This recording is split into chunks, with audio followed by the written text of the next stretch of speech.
जय साईं राम। नमस्कार, मैं ब्रिजमोहन सूरी स्वागत करता हूं आपका अपने इस चैनल में।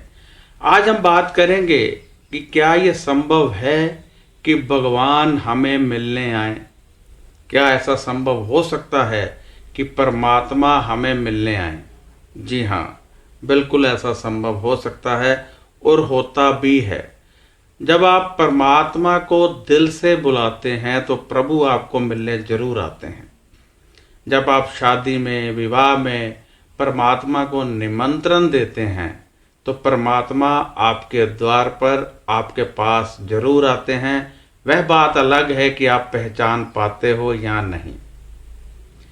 एक भक्त थे, उन्होंने भंडारा किया। भंडारा करने के पश्चात उन्होंने मेरे को आकर शिकायत की कि मैंने भंडारा किया है और मैंने परमात्मा को बड़े प्रेम से निमंत्रण दिया था, परंतु वह नहीं आए हैं। मैंने कहा ऐसा नहीं हो सकता है, परमात्मा जरूर आए होंगे, परंतु आपने पहचाना नहीं है। कहते ये कैसे हो सकता है कि परमात्मा आए और हमें पता भी न चले। ऐसा इसलिए होता है क्योंकि प्रभु जब आते हैं तो भेष बदल कर आते हैं, कुछ ऐसा करके आते हैं जिससे आपको पता ही न चले कि प्रभु आए हैं। या तो वह किसी जानवर के रूप में आएंगे या किसी भिखारी के रूप में आएंगे, और ऐसे वक्त पर आएंगे जब आप काम में बहुत व्यस्त होंगे। एक भक्त थे, उन्होंने कभी श्री साईं बाबा को निमंत्रण दिया था। साईं बाबा निमंत्रण स्वीकार करते हैं, भक्त भंडारा करते हैं, साईं बाबा की राह देखते रहते हैं। इसी दौरान एक भिखारी आता है और वह भक्त उसे धक्के मारकर बाहर निकाल देते हैं। दूसरे दिन साईं बाबा से शिकायत करते हैं कि प्रभु, मैंने तो भंडारा किया और आपकी राह देखता रहा, परंतु आप आए नहीं। तब साईं बाबा ने कहा, अरे वो मूर्ख, उस भिखारी के रूप में मैं आया तो था, परंतु तूने तो करोड़पतियों को खाना खिलाना बेहतर समझा और मुझे धक्के मारकर बाहर निकाल दिया। एक भक्त मुझे कहते हैं कि हम लाइन में लगे थे और इंतजार कर रहे थे कि परमात्मा हमें कब मिलेंगे, परंतु मिले ही नहीं और हम मूर्ति के दर्शन करके आ गए। मैंने उसे कहा कि परमात्मा कहते हैं कि जब मेरा भक्त लाइन में लगा होता है तो कई बार मेरा दिल करता है कि मैं जाकर उसे छू लूं, उसे टच कर लूं, उसे पकड़ लूं, प्यार कर लूं। कहते हैं मैं कई बार लाइन में किसी दूसरे भक्त के रूप में अपने उस भक्त के पास जाने का प्रयत्न करता हूं, परंतु होता क्या है कि जब मैं अपने भक्त के पास पहुंचता हूं तो वह मुझे धक्के देकर भगा देता है। अरे चल पीछे, कहां लाइन तोड़कर आ रहा है। वह अनजान जानता ही नहीं कि उस भक्त के रूप में वही प्रभु है जिनके दर्शन के लिए वो लाइन में लगा हुआ है। परमात्मा कहते हैं कई बार दिल करता है कि अपने भक्त को सारी शक्तियां दे दूं। आज मेरा बच्चा लाइन में लगा है मेरे दर्शन करने के लिए, उसे मैं अपनी सारी शक्ति, अपनी सारी वाइब्रेशन दे दूं। कहते हैं परंतु जैसे ही मैं उसे किसी दूसरे भक्त के रूप में हाथ लगाने का प्रयत्न करता हूं, वह मुझे डांट देता है। क्या यार, आप सीधे खड़े नहीं हो सकते? क्या मुझे बार बार टच कर रहे हो? कहते हैं नेगेटिव वाइब्रेशन आने की वजह से मेरी पॉजिटिव वाइब्रेशन उससे दूर हो जाती है। जब आप भंडारा करते हो, जब आप शादी विवाह में निमंत्रण देते हो तो बाबा परमात्मा जरूर आते हैं। एक भक्त हुए हैं, वह जब भी ईंटों का भट्ठा लगाते थे उनकी ईंटें कच्ची निकलती थी। वह किसी संत के पास गए और कहने लगे कि हे प्रभु, मैं जब भी ईंटों का भट्ठा लगाता हूं मेरी ईंटें कच्ची निकलती है, कोई उपाय कीजिए। संत कहते हैं कि तू इस बार जब ईंटों का भट्ठा लगाएगा तो उससे पहले गांव वालों का, गरीबों का एक भंडारा करना, उनके लिए भोजन रखना, उनसे पाठ करवा के भोजन करवाना और फिर उनको कहना, सभी कहें कि आपका भट्ठा पक्का निकले, पक्का निकले, पक्का निकले, लेकिन ध्यान रहे कोई भूखा ना रह जाए। वह व्यक्ति अपने निवास पर आता है और भट्ठे की जब तैयारी करता है, भट्ठा खोलना होता है तो भोजन का आयोजन किया जाता है। अपने निवास पर भोजन रखता है और फिर किवाड़ चढ़ा दिया जाता है। सभी को कहता है पाठ शुरू करें। खाना बंटना शुरू होने वाला था, तभी दरवाजा जोर जोर से खटकता है। उस व्यक्ति को गुस्सा आ जाता है कि यार क्या है यार, काम भी नहीं करने देते, और जाकर दरवाजा खोलता है। एक फटे पुराने कपड़े पहने मैला कुचैला व्यक्ति, चेहरे पर बहुत तेज, चेहरे पर बहुत नूर, मंद मंद मुस्कुराता हुआ कहता है, भैया भूख लगी है, पिछले 3 दिन से कुछ नहीं खाया है, तो क्या करूं मैं, ये कोई समय है आने वाला, चलो भागो यहां से। क्योंकि गुस्सा आ चुका था, गुस्से ने पॉजिटिव वाइब्रेशन समाप्त कर दी थी और दैत्यों की नेगेटिव वाइब्रेशन का वास यहां पर हो चुका था। इसलिए भूल गया कि संत ने कहा था कोई खाली पेट ना जाए, उसको बाहर निकालकर किवाड़ चढ़ा दिया। कितना बदकिस्मत है वो इंसान जिसके निवास पर भोजन बना हुआ है और कोई खाली पेट जा रहा है, जबकि उसने मुंह से कह दिया है कि पिछले 3 दिन से खाना नहीं खाया।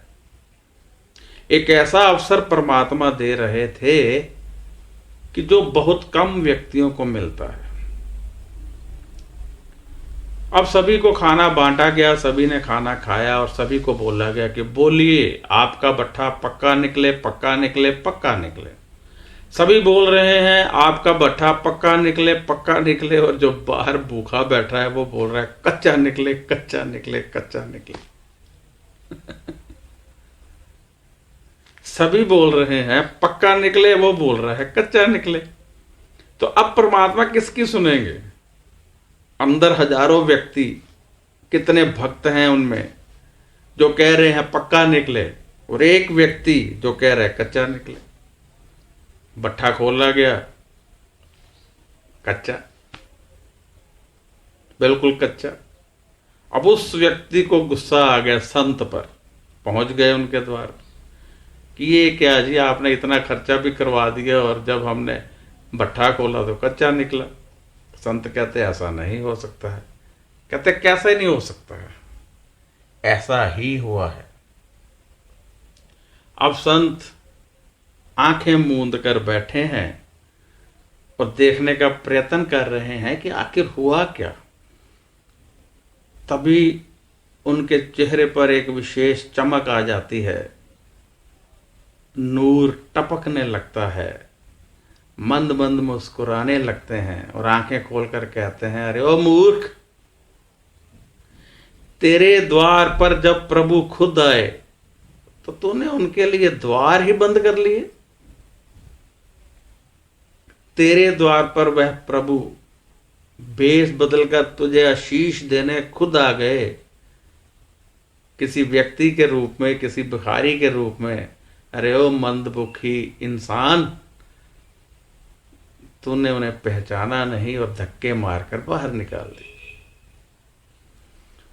अब वह व्यक्ति कहता है जी मैं कैसे पहचानता जी, जब फटे हुए कपड़े होंगे, मैले कुचैले कपड़े होंगे तो मैंने नहीं पहचाना, इसमें मेरा कसूर क्या है? कहते कसूर क्यों नहीं है, चल तूने परमात्मा को नहीं पहचाना तो ये बात समझ में आती है, परंतु तेरे द्वार पर एक भूखा व्यक्ति आया, तेरे घर में भोजन बना हुआ था और वो भी भंडारा जो गरीबों को खिलाना था, फिर वो भूखा कैसे चला गया, फिर वो भूखा कैसे रह गया? जब घर में भोजन बना हो और कोई व्यक्ति भूखा आपके पास आ जाए तो उसको भरपेट खाना खिलाए बगैर कभी भी खुद नहीं खाना चाहिए।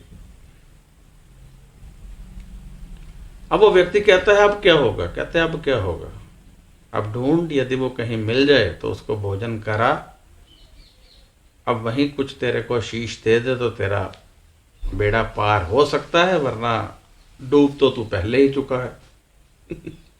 वो व्यक्ति निकला, बहुत तलाश के बाद, कहते हैं ना तलाश करने पर परमात्मा मिल जाते हैं। एक तालाब के किनारे वहीं व्यक्ति बैठा नजर आ गया। उसको बुलाकर बड़े आदर से जब भोजन करवाया तो वह व्यक्ति बोल पड़ा, जा, तेरी सारी ईंटें पक्की ईंटों के भाव बिके।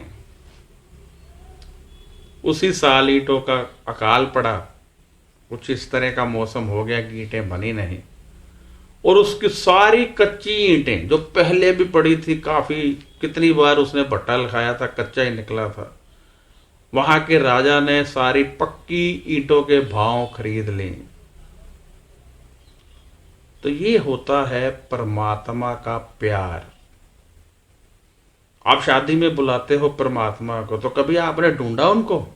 कहाँ ढूंढा आपने? आप तो ढूंढने में लगे हो, हमारे जवाई राजा आ गए, चाचा जी आ गए, मामा जी आ गए।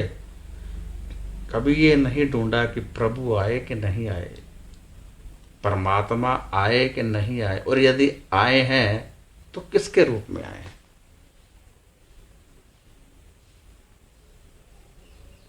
मैं पिछले 25 साल से सिर्फ भोग खाता हूँ, यानी जो परमात्मा को, साईं बाबा को अर्पित होगा वही भोजन खाऊंगा। शादी में जाता हूँ तो मेरा टिफिन साथ जाता है। शिरडी में साईं आशीर्वाद के नाम से साईं पैलेस है, वहाँ पे बहुत बड़ा एक शोरूम है, शेरे पंजाब होटल था, बबलू नाम है उनका। उनका ढाबा होता था, होटल होता था खाने का। 20 साल हो गए थे जाते हुए और कभी मैंने वहां भोजन नहीं किया था। मेरे बच्चे करते थे। एक दिन वो कहने लगे कि भाई साहब, इतने सालों से आपने कभी हमारे यहाँ कुछ नहीं खाया, आज तो आपको खिलाना ही खिलाना। मुझे लगा शायद आज बाबा मेरे पे कृपा करने वाले हैं। मैंने कहा कैसे खिलाओगे? कहते आज आलू का परोंठा बनाऊंगा, नया आटा खोलूंगा, नए आलू लाऊंगा, मक्खन भी नया लाऊंगा, भोग लगाऊंगा, और आप रात को आके जरूर खाना। उस समय साईं बाबा की आरती 10 बजे हुआ करती थी, शिरडी की बात कर रहा हूं मैं। रात की शेजा आरती उस समय 10 बजे होती थी, और 10 बजे के बाद मेरा विचार था कि अब भोग नहीं लगना चाहिए। वैसे परमात्मा कभी नहीं सोते हैं, परंतु मेरी एक आस्था थी, सिर्फ मेरी, मेरे तक सीमित रखिए, कि मैं 10 बजे के बाद भोग नहीं लगाता था। अब 10 बजे की आरती के बाद मैं बहुत खुश था कि आज भोजन मिलेगा, क्योंकि मैं वहां चिप्स वगैरह ही खाता था या फ्रूट ले लेता था। मैं पहुंचा वहां पर, मेरी फैमिली भी थी, तो उसने कहा लो जी भाई साहब आ गए। उसके कोई वेटर था, उसका नाम भी साईं था, कि साईं ले आ भोजन, उनका मेरे आगे रख दिया। देखते ही मैंने कहा कि भैया इसको भोग नहीं लगा है। कहता आप कैसे कह सकते हो नहीं लगा है, हमने खुद बनाया है, लगाया है। मैंने किसने लगाया है? कहते ये मेरे वेटर ने लगाया, साईं ने। मैंने कहा हाँ भाई साईं, तूने भोग लगाया? कहता वो क्या होता है, भोग क्या होता है? मैंने तो परोंठा बनाकर फ्रिज पे रख दिया कि सूरी साहब आएंगे खाएंगे, मैंने तो कोई भोग नहीं लगाया। अब वो बबलू सेठ जो उस होटल का मालिक था, मेरे को कहता है भैया आपको कैसे पता चला कि इसको भोग नहीं लगा है? मैंने कहा कि जब मैंने आज से 20 साल पहले भोग खाना शुरू किया था तो बाबा से निवेदन किया था कि हे मेरे प्रभु, थाल तो आपके समक्ष बहुत व्यक्ति करते हैं, परंतु खाते आप सबका नहीं हो। जिसका खाते हो वही मेरे आगे करना, वही मुझे खिलाना। जो आप नहीं खाते हो वो मुझे मत खिलाना। तो आज जब ये उन्होंने खाया नहीं तो मुझे कैसे खाने देते? आपके निवास पर, आपके पास परमात्मा जरूर आते हैं। जब आप पाठ करते हो जब आपकी आंखों में आंसू आने लगते हैं तो समझ जाइए कि ये भक्ति की चरम सीमा है और परमात्मा हमारे बहुत करीब हैं। कहते हैं जब आप पाठ कर रहे हो और घर में कोई मेहमान आ जाए तो उसका आदर सम्मान कीजिए, क्योंकि उसके रूप में परमात्मा खुद आए होते हैं। उसको भोजन वगैरह या चाय पानी पिलाए बगैर कभी मत जाने दें।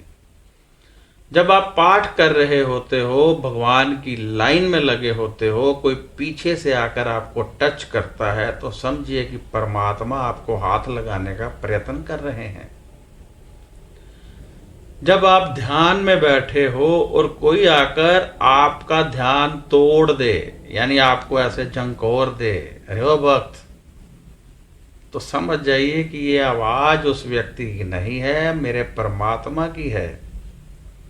जब कोई तपस्या करता था सतयुग में, तब भी तो भगवान आते थे और बुलाते थे, आंखें खोलो वत्स। तो आज भगवान साक्षात तो आएंगे नहीं, तो जब आप पाठ ध्यान कर रहे हो तो हमें कोई आवाज देता है तो समझ जाइए कि ये परमात्मा की आवाज है और स्वीकार कीजिए, क्योंकि जैसे ही आप गुस्सा कर लेते हैं, परमात्मा की वह शक्तियां जो हमारे करीब आने का प्रयत्न कर रही होती हैं हमसे दूर हो जाती हैं। इसलिए पाठ करते वक्त, भंडारा करते वक्त, किसी लाइन में लगे हुए, जब दर्शन करने के लिए लाइन में लगे हैं, कभी गुस्सा नहीं करना है। यदि कोई व्यक्ति कहता है मुझे आगे जाने दीजिए, जाने दीजिए। इसका अर्थ ये हुआ कि परमात्मा आपके कष्ट काटना चाहता है। प्रभु कहते हैं कि मैं अपने भक्तों के कष्ट काटने के लिए, जब वह मेरी लाइन में लगा था तो मैंने सोचा इसके 20-25 कष्ट हैं, काट दूं। चलो 20 व्यक्ति आगे कर देता हूं, उसी के रूप में इसके कष्ट कट गए। परंतु इसने तो किसी को आगे ही नहीं बढ़ने दिया, ये तो डॉन बन गया वहां पर। ये तो ऐसे छाती फैला के खड़ा हो गया, देखता हूं कौन आता है आगे। कहते मैं क्या करूं, अब मैंने तो कोशिश की, परंतु इसने मेरी कोशिश असफल कर दी। क्या होता है कि जब नेगेटिव वाइब्रेशन का वास हमारी बॉडी में होता है तो परमात्मा की शक्तियां हमसे दूर हो जाती हैं। परमात्मा हमसे प्रेम करना चाहते हैं, परमात्मा हमसे आलिंगन करना चाहते हैं, परमात्मा हमसे हग करना चाहते हैं, परंतु हम परमात्मा जिस बंदे के रूप में आते हैं उसे भगा देते हैं। तो आज से संकल्प लीजिए कि यदि आप लाइन में लगे हैं दर्शनों के लिए तो किसी पर गुस्सा नहीं करेंगे, और जब पाठ पूजा कर रहे हैं आपको कोई आवाज लगाएगा तो आप गुस्सा नहीं करेंगे। और शादी, विवाह, समारोह, भंडारा, इनमें बड़े बड़े व्यक्तियों को ढूंढने की जगह परमात्मा को जरूर ढूंढेंगे कि मेरे प्रभु आए क्यों नहीं। मैं तो गया था मंदिर उनको बुलाने के लिए, और फिर आंखें बंद करके उनको बोलोगे, हे मेरे प्रभु, हे नाथ, हम आपकी इंतजार कर रहे हैं, प्रभु दर्शन दीजिए। और फिर वो आएंगे। और जब आप ऐसा निवेदन करेंगे तो वो आपको आभास भी कराएंगे कि मैं आ गया। क्योंकि जब हम परमात्मा से मांगेंगे कि हे प्रभु हमें वो आंख दे दो जिससे हम पहचान सके कि आप आए हो, तो वो आंख आपको मिल जाएगी। तो आज से आपने ऐसे करना है। और इस चैनल को यदि आपने अभी तक सब्सक्राइब नहीं किया है तो कर दीजिए, क्योंकि आने वाले समय में बहुत सारी वीडियो इसमें अपलोड होने वाली हैं और हमारा आपका रिश्ता बना रहेगा। यदि आप मुझसे कोई संपर्क करना चाहते हैं, कोई बात करना चाहते हैं, जन्म पत्री दिखाना चाहते हैं, तो जन्म पत्री दिखाने के हमारे कुछ नियम हैं। सिर्फ जन्म पत्री दिखाने के नियम हैं, वो आपको जब आप व्हाट्सएप पर भेजेंगे तो आपको वो नियम सेंड कर दिए जाएंगे। बाकी यदि आप कोई सवाल पूछना चाहते हैं, कुछ करना चाहते हैं, तो व्हाट्सएप पर ही लिखिए, फ़ोन मत कीजिए, व्हाट्सएप पर लिख दीजिए, हम आपको जवाब जरूर देंगे। मेरा जवाब आपको 2 या 3 दिन में मिल जाता है। इंतज़ार करनी पड़ती है वो इसलिए क्योंकि बहुत सारे मैसेज आते हैं। करीब 4 या 5 हज़ार व्यक्ति रोज़ाना 70 से 80 हज़ार मैसेज करता है, और वो सारे मेरे लिए देखना बहुत प्रॉब्लम होती है। इसलिए मैसेज करें, कम से कम करें, एक मैसेज में लिखें। कई लोग तो पहले अपना नाम लिखते हैं, फिर मैं लिखते हैं और सेंड करते जाते हैं, यानी एक बात 70 मैसेज में करते हैं। अपना एक मैसेज बनाएं और उसके बाद कोई मैसेज मत भेजें। उसके बाद मेरे को फोटो, चुटकुले, ये वो भेज देंगे तो आपका जो असली मैसेज है वो दबा रहेगा, वो मैं देखूंगा ही नहीं, मैं सोचूंगा आपने चुटकुले ही भेजे हैं। इसलिए अपना मैसेज भेजें, इंतज़ार करें और आपको जवाब जरूर मिलेगा। जैसे आपको मेरी ज़रूरत है वैसे मुझे भी आपकी ज़रूरत है। मैं आप लोगों से प्यार करता हूँ क्योंकि आप मेरे साईं के बंदे हो, मेरे परमात्मा के बंदे हो। मेरा व्हाट्सएप नंबर स्क्रीन पर चल रहा है। अब इजाज़त दीजिए। जय साईं राम, नमस्कार, खुश रहिए और अपना ध्यान रखिए।